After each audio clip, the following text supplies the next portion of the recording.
Hello, welcome to texture math. आज के इस सेशन में हम देखेंगे कि किस तरह से हम डेटा को इंसर्ट कर सकते हैं व्यू के थ्रू। हम जानते हैं कि व्यू एक वर्चुअल टेबल होता है, वहाँ वो एक्चुअल में कुछ डेटा स्टोर नहीं करता, एक्चुअल डेटा बेस टेबल में होता है। बट अगर हम इंसर्ट क्वेरी किसी व्यू पे चलाते हैं तो उसका क्या इफेक्ट होता है। ठीक है, इस चीज़ को हम समझेंगे। क्या हम इंसर्शन कर पा रहे हैं तो कौन सी कंडीशन के बेसिस पे कर पा रहे हैं। ठीक है, ये सब चीज़ें हम इस पार्ट में कवर करेंगे। तो उसके लिए मैं पहले आपको एक व्यू बना के दिखाऊंगा। तो सेशन बी पे मैं एक कमांड चला रहा हूँ, यहाँ पे query create view v1, create view v1 as. और यहाँ पे मैं इससे पहले मैं आपको एक टेबल का डेटा दिखा देता हूँ जो मैं यूज़ कर रहा हूँ। यहाँ पे F9 मैंने किया, तो ये एम्प्लॉय फाइल है जिसमें मेरे पास 5 रिकॉर्ड्स इंसर्टेड है। ठीक है, अब इन रिकॉर्ड के बेसिस पे ही मैं बना रहा हूँ एक व्यू। तो अब मैं क्या कर रहा हूँ, यहाँ पे कमांड चलाऊंगा क्रिएट व्यू v1 एज। यहाँ पे मैंने क्वेरी डाली select star from Sharmit one slash E M P where.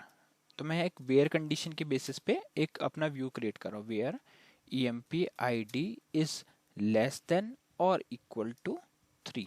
ठीक है, तो ये क्या करेगा, एक व्यू बनाएगा जहाँ पे डेटा जो होगा वो सिर्फ वही डेटा होगा जो लेस देन और इक्वल टू 3 है। ठीक है, ये करके मैंने एंटरेट कर दिया, तो व्यू बन गया। अब इस व्यू को अगर हम चेक करें, select star from Sharmit one slash v1, तो यहाँ पे आपको दिख रहा है कि 3 रिकॉर्ड इसमें आ गए। ठीक है, अब क्वेश्चन ये था कि क्या हम इसके थ्रू इंसर्शन परफॉर्म कर सकते हैं, तो वो चेक करते हैं। तो मैंने क्या किया, इंसर्ट क्वेरी चलाया, insert into Sharmit one slash v1 और इस पे F4 किया, एंटर किया। अब यहाँ पे मैंने आईडी डाल दी, जैसे मेरे पास 5 तक रिकॉर्ड थे। ठीक है, तो मैं अगर हमारे वहाँ पे क्या है, प्राइमरी की है, तो प्राइमरी की है इसका मतलब आप रिपीट तो नहीं कर सकते एम्प्लॉय आईडी। तो मैं एक काम करता हूँ, यहाँ पे एम्प्लॉय आईडी डालता हूँ 6 और एम्प्लॉय नेम में भी डाल देता हूँ AMP6। ठीक है, और फिर मैं डिपार्टमेंट आईडी डाल देता हूँ 600 और ये करके मैं एंटरेट करता हूँ। तो यहाँ पे मैसेज क्या मिल रहा है, और रो 1 रोज इंसर्टेड इन V1। अब अगर मैं इसको चेक करूंगा तो मुझे वहाँ पे डेटा इसका नहीं मिलेगा। Select star from Sharmit one with one slash V1, Sharmit one slash V1। तो आप देख रहे हो यहाँ पे वो रिकॉर्ड नहीं आया। क्यों? क्योंकि हमारा जो व्यू है उस पर कंडीशन सेट है कि वो सिर्फ वही डेटा दिखाएगा जिसका एम्प्लॉय आईडी लेस देन और इक्वल टू 3 है। ठीक है, तो इसका मतलब यहाँ पे हमारे को 6 रिकॉर्ड नहीं दिखेगा। बट एक्चुअल टेबल में, अगर मैं यहाँ पे एक्चुअल टेबल पे क्वेरी करूँ तो आपको दिखेगा कि यहाँ पे रिकॉर्ड इंसर्ट हुआ है। तो ये क्या कर रहा है, व्यू हमारा अगर कंडीशन सेटिस्फाई नहीं करता तो उस केस में बेस टेबल को ही अपडेट कर रहा है।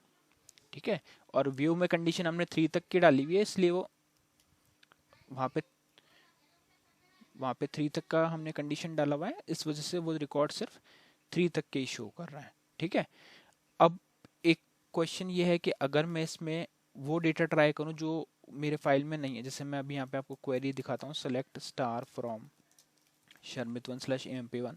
तो यहाँ पे आप देख रहे हो कि 3rd रिकॉर्ड है। मैं एक काम करता हूँ, 3rd रिकॉर्ड को डिलीट करता हूँ और फिर से इसको इंसर्ट करेंगे। ठीक है, तो मैंने क्वेरी चलाया delete star from delete from EMP where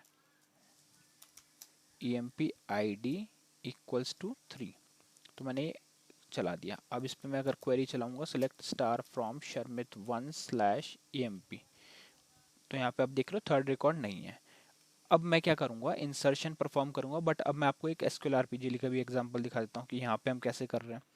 तो हमने क्या किया, कांस्टेंट डिक्लेयर किया एक SQL state underscore valid name से 5 टाइम्स 0 के साथ में, कमिटमेंट कंट्रोल ऑप्शन सेट किया स्टार डन पे, और अब हम इस पे इंसर्शन क्वेरी चला रहे हैं। इंसर्ट इनटू शर्बित वन, यहाँ पे कर देते हैं V1 क्योंकि व्यू का नाम हमारा V1 है, और इधर करते हैं हम 3 एम्प्लॉय 3 और टेबल भी 3।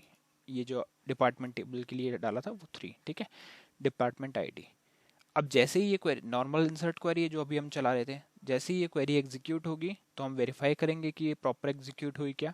अगर प्रॉपर एग्जीक्यूट हुई है तो एसक्यूएल स्टेट हमारे को वैलिड मिलेगा, तो हम प्रिंट कर देंगे रो इंसर्टेड। और query ended with an error मिलेगा जब रो इंसर्ट प्रॉपर नहीं होगी। करते हैं इसको कंपाइल, कॉल करते हैं, तो यहाँ पे मैसेज मिला रिकॉर्ड इंसर्टेड। अब यही चीज़ वेरीफाई कर लेते हैं। तो अब मैं यहाँ पे select star from Sharmit 1/v1। तो आप देख रहे हो थर्ड रिकॉर्ड वापस से आ गया है इसमें, है ना। हमने डिलीट किया था बेस टेबल से, बेस टेबल से डिलीट करते हैं तो व्यू से ऑटोमेटिकली डिलीट हो जाता है वो। तो इसका मतलब है कि थर्ड रिकॉर्ड, इसका एक मीनिंग आपको ये क्लियर हुआ कि जब भी हम व्यू पे डेटा इंसर्ट करते हैं तो वो अगर उस कंडीशन को सेटिस्फाई करता है जिसके लिए हम डेटा फेच कर रहे हैं तो वो आपको यहाँ पे दिखेगा रिकॉर्ड। ऑब्वियस सी बात है कि हम जो कंडीशन व्यू के सेट करिए वो उससे रिलेटेड जो भी डेटा होगा ये उसको फेच करेगा। बट कंडीशन सेटिस्फाई नहीं हो रही है और फिर भी हमने व्यू पे इंसर्शन परफॉर्म किया तो वो क्या करेगा, बेस टेबल को अपडेट कर देगा। ठीक है, कैसे? क्योंकि अगर जैसे मैंने यहाँ पे जब इंसर्शन क्वेरी चलाया था ये वाला, जिसमें हम एम्प्लॉय 6 को ऐड कर रहे थे, है ना। मैं यहाँ पे एम्प्लॉय 7 के लिए दिखाता हूँ आपको। 7 कर रहे हैं V1 पे, तो V1 तो एक्चुअल टेबल है ही नहीं, वो तो वर्चुअल टेबल है।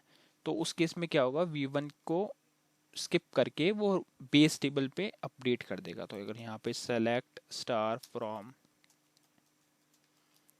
शर्मित 1/v1, तो यहाँ पे क्या आ गया, यहाँ पे तो कुछ शो नहीं हो रहा V1 पे, पर EMP करेंगे तो वहाँ पे शो होगा क्योंकि इसने एक्चुअल बेस टेबल को ही अपडेट कर दिया। तो मैं करता हूँ EMP, तो यहाँ पे रिकॉर्ड ऐड हो गया। ठीक है, तो इससे हमारे इंसर्शन का ये रूल पता चला कि अगर आप इंसर्ट क्वेरी चला रहे हो अपने वर्चुअल टेबल पे यानी व्यू पे, तो अगर वो उस कंडीशन को सेटिस्फाई करता है तो आपको नेक्स्ट टाइम स्टार सेलेक्ट करने पे वहाँ पे वो डेटा दिखा। क्योंकि एक्चुअल में हो क्या रहा है, डेटा तो इंसर्ट बेस टेबल पे ही हो रहा है, व्यू जस्ट हम यूज़ कर रहे हैं इंसर्शन परफॉर्म करने के लिए। वहाँ पे बस अब इंसर्ट इनटू V1 कर दिया। ठीक है, अब इंसर्शन जो होगा वो हमेशा बेस टेबल पे होगा। अगर कंडीशन सेटिस्फाई करेगी तो आपको व्यू में दिखेगा, अदरवाइज आपको व्यू में नहीं दिखेगा। दूसरी कंडीशन, अगर आपने कुछ ऐसा चीज़ इंसर्ट कर दिया व्यू के थ्रू में जो कंडीशन को सेटिस्फाई नहीं करता है, तो वो बेस के टेबल पे तो अपडेट हो रहा है बट आपको व्यू में नहीं दिखेगा। क्योंकि व्यू का काम सिर्फ इतना है कि जो कंडीशन उसको आपने दिया है वो उसको उस सेटिस्फाई करके डेटा शो करता है। ठीक है, अब यहाँ पे हमारे पास दो क्वेश्चन आते हैं कि अगर मुझे अपने व्यू को रेस्ट्रिक्ट करना है कि अगर कंडीशन सेटिस्फाई होती है तो आप इंसर्ट करो, अदरवाइज आप मत करो। क्योंकि अभी जैसे हमने देखा, मैंने V6 ऐड किया तो वो मेरी कंडीशन सेटिस्फाई नहीं हो रही उस टेबल के लिए, व्यू के लिए, तो फिर भी वो बेस टेबल को अपडेट कर रहा है। तो उसका सॉल्यूशन क्या है, ये हम देखेंगे नेक्स्ट पोर्शन में कि इसका सॉल्यूशन क्या होता है, कैसे हम इसको नेक्स्ट वाल मतलब बेस टेबल पे भी रेस्ट्रिक्शन क्या हम लगा सकते हैं, इस चीज़ को समझेंगे। साथ में कुछ डिलीट ऑपरेशन, अपडेट ऑपरेशन के भी रूल्स इसके लिए देखेंगे व्यूज़ के लिए।